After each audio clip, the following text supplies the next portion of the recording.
Noong unang panahon, sa isang baryong kapos sa ani, may isang batang nagbahagi ng kanyang kaunting pagkain. Hindi niya alam na ang munting kabutihang iyon ay ang simula ng biyaya sa kanyang buhay.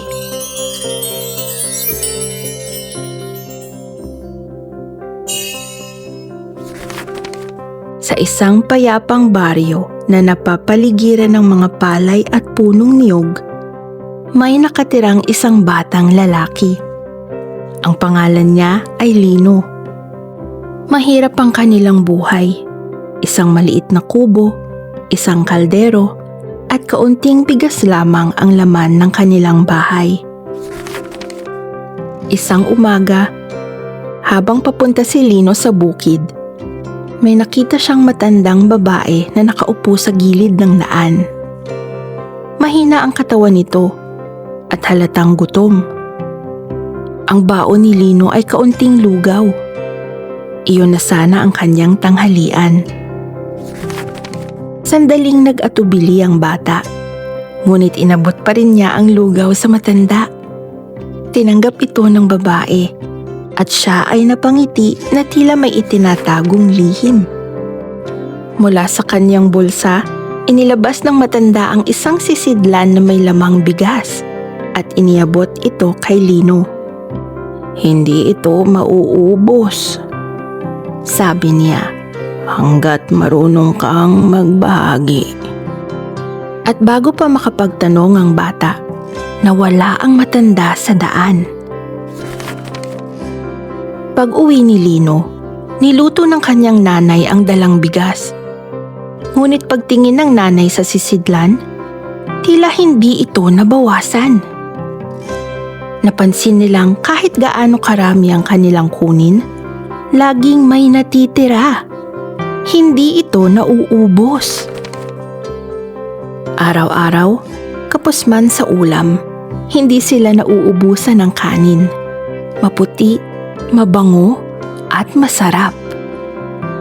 At dahil sa walang hanggang biyaya ng sisidlan, namigay na rin sila sa mga kapitbahay.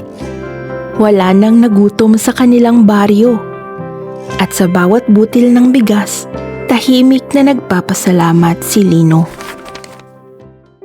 Lumipas ang mga buwan. Napansin ng ina ni Lino na dumarami ang humihingi sa kanila ng bigas.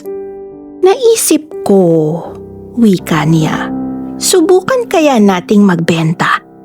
Makakabili pa tayo ng masasarap na ulam, bagong damit, at bagong gamit sa bahay." Noong una, kaunti lamang ang ibinenta nila, para lamang sa mga taong galing sa ibayo. Ngunit habang lumalaki ang kanilang kinikita, unti-unting pumapasok sa kanilang buhay ang kasakiman. Unti-unting binabawasan ang pinamimigay. At unti-unting dumadami ang itinatabi para ibenta. Hanggang isang araw, sa panahon ng tagtuyot at taggutom, nag-imbak sila ng bigas. Pinuno nila ang kanilang bahay ng sako-sakong biyaya. At wala silang binahagian kahit isa. Kinabukasan, nakita nila ang mga sako na nangingitim. Ang bigas na kanilang inipon ay nabulok. Ang sisidlang dating puno ng bigas ay wala na ring laman. Wala nang nadadagdag, wala nang bumabalik.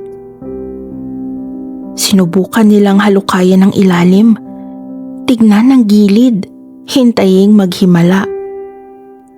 Ngunit walang himalang dumating at walang paliwanag na iniwan. Muling bumalik ang gutom sa kanilang bahay. Muling kumalam ang tiyan sa gabi. Ngunit mas mabigat kaysa gutom ang katahimikan sa kanilang tahanan. Isang gabi, naalala ni Lino ang matandang babae sa gilid ng daan. Ang mahina niyang boses, ang ngiting tila may lihim. Naalala niya ang mga salitang iniwan nito. "Hindi ito mauubos hanggat marunong kang magbahagi. Doon niya naunawaan. Hindi pala palay ang pinagmulan ng biyaya, kundi ang kabutihang una niyang pinili. Hindi na muling bumalik ang hiwaga ng sisidlan. Ngunit may iniwang aral na hindi nawala. Na ang biyayang ibinabahagi ay hindi nauubos. Ngunit ang biyayang inipon lamang para sa sarili ay kusang naglalaho kapag kinalimutan ang ipinagkaloob. At si Lino, kahit mahirap, ay lumaking may pusong marunong magbahagi.